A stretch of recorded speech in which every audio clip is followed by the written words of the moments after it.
Does the thought of failing make you work harder, or does it make you think twice about doing it? This question is important because even though fear is meant to do us good, keep us safe and surviving, it can also hold us back from going after the things that we want more of in our life. So let's see which strategies to use when to overcome a fear of failure.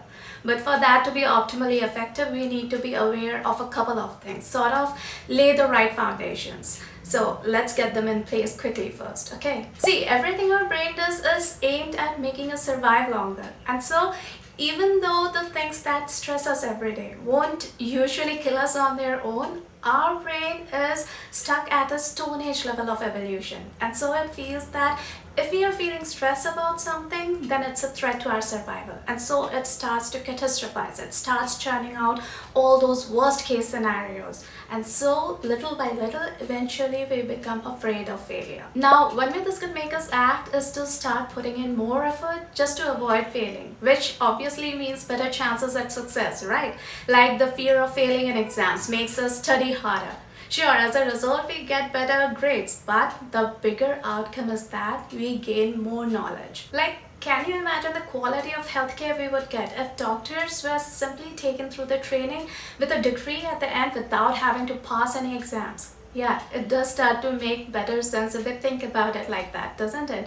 We start to see how a fear of failure becomes good in that sense. And if it's something that's helping us get better results in whatever we do, then why would we want to overcome it? But when it starts to overwhelm us, hold us back from going after the things that we would want more of in our life, that's when we need to stop and find a way out. Now, the fear of failure can be because of many different consequences that we would rather avoid, right? Like, what would it really mean to fail? And that's the reason why every strategy doesn't work in every situation. And so it becomes really important to understand and to find out what specifically we are trying to avoid. Because see, we react to and try to cope with fear differently depending upon the reason. Like, we might be trying to avoid embarrassment or shame or disappointing someone or simply the uncertainty of it all. And anyways, it's easier to find a solution if you know the cause, right? Now, broadly speaking, there are two main reasons behind a fear of failure that usually holds us back. One is catastrophizing, imagining that the worst would most probably come true. And that's a sneaky one and sometimes very tough to notice because it sometimes works at a subconscious level. We would be procrastinating on something or being overly perfectionist about something without even realizing that we are trying to just avoid reaching the end because it's something which at some level we believe we won't really like. Catastrophizing can cause us to lose confidence in our ability and capability to handle any situation, and so the possibility of failure becomes more real than it really is. And the second big one is learned fear. See, fear is something that we learn through our socio-cultural conditioning, the things that we learn while growing up which help us survive better as an individual or as a part of society.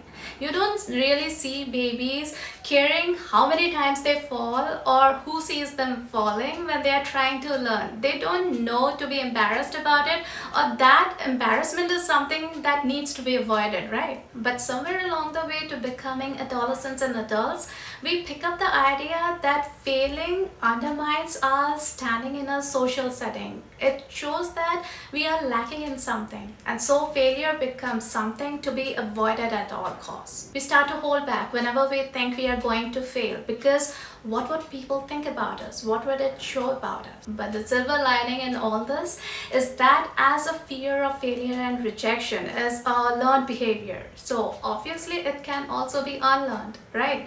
And that becomes the key to finding the right strategy. So if we feel what we have to offer is probably not going to be enough, like we are not this enough or that enough, or maybe we don't want to let those people down who matter to us, don't want to disappoint them, then what helps is to first stop all the thoughts rushing and popping in our head. Focus on the thing that you can control. Check how prepared you are, because If you are prepared to the best of your ability and are ready to give your best, then there's nothing more that you can do to not let them down, can you? And when we focus on this, there's very little mental bandwidth left to focus on the things that we are afraid of, because the network of neurons in our brain cannot process two different things at the same time. It's not physically possible. And second, have a plan, because confidence is all about feeling prepared and more in control in any situation. So have a plan for the scariest outcomes that you can think of, obviously while keeping your focus on the things that you can control. If you need to, break the thing into smaller manageable chunks, or even change whatever you feel isn't working for you. Another big reason behind a fear of failure is we think we are at risk of losing a lot personally. If things don't work out the way we want, we might end up wasting a lot of time, a lot of energy, a lot of resources, and wasting a lot of opportunities. And what helps overcome this kind of fear is to remember your why. Why are you doing this in the first place? Will it in any way, whether directly or indirectly, help you be where you want to be in your life, say 2 or 5 or 10 years from now? And if it will, then ask yourself, which one would you regret most? Not even trying it, or bearing maybe a bit of loss right now? Then there are times when we don't want to go ahead with something because we fear we might embarrass ourselves. What will people think if I mess up? Now, it's really difficult to deal with generalities, so get down to specifics. Who specifically are we talking about? And what are they specifically going to think that we are worrying about? And when you find out what specifically you are trying to avoid, check if it's worth giving up what you are working on right now. Or will it be okay to risk a bit discomfort right now so that you don't regret anything later? But more often than not, it's the uncertainty of what might happen. Too many things that can go either way that holds us back from going after the thing that we really want.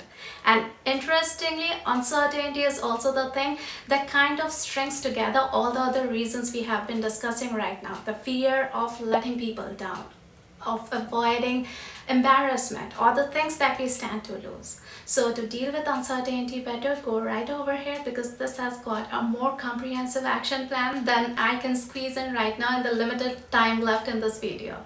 I hope you found this helpful. Take care, and I'll meet you right over there.